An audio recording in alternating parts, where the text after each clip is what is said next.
Mais d'abord, comme chaque lundi, Philippe Val est avec nous. Bonjour Philippe.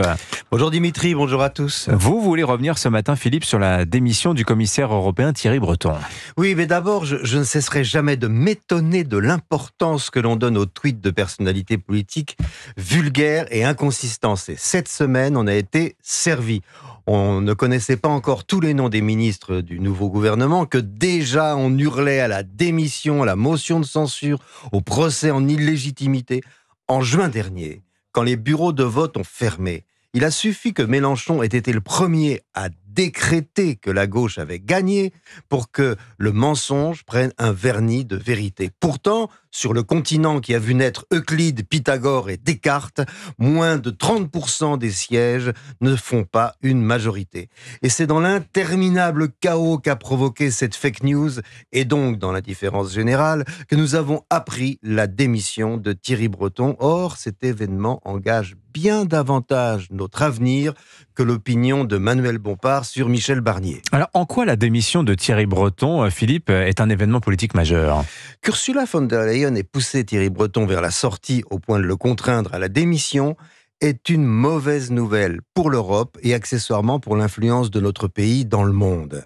Son bilan nous concerne chacun d'entre nous dans notre vie quotidienne et dans l'avenir de nos enfants. Outre que Thierry Breton a mis sur pied une stratégie pour sortir l'Europe de sa dépendance dans la production des semi-conducteurs, lesquels entrent dans la fabrication de tous nos outils informatiques, outre qu'il a mené à bien la négociation pour les vaccins pendant le Covid, outre qu'il s'est battu avec succès pour assurer l'aide à l'Ukraine, outre qu'il a fait voter des crédits pour relancer l'Europe de la défense, il a été l'acteur décisif de la guerre entre les GAFA et l'Europe.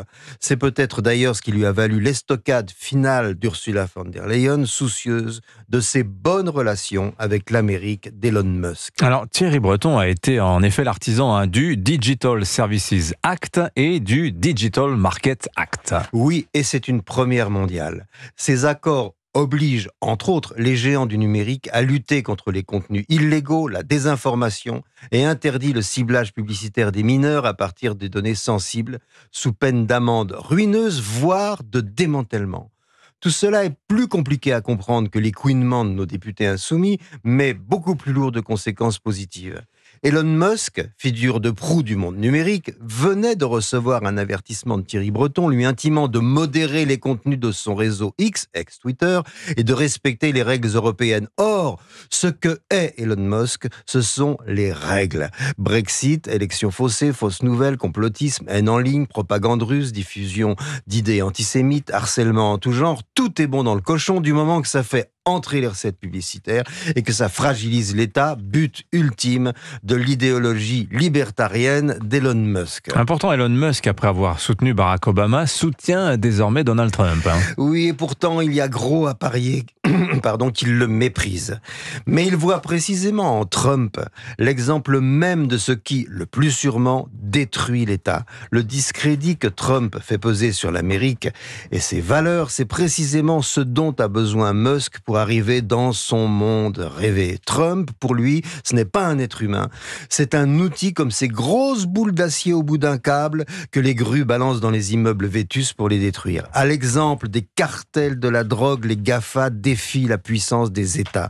Thierry Breton leur a rappelé que la société n'était pas composée de clics, mais d'êtres humains, ce que nous-mêmes semblons en passe d'oublier. Signature Europe 1, Philippe Val. Merci beaucoup, Philippe.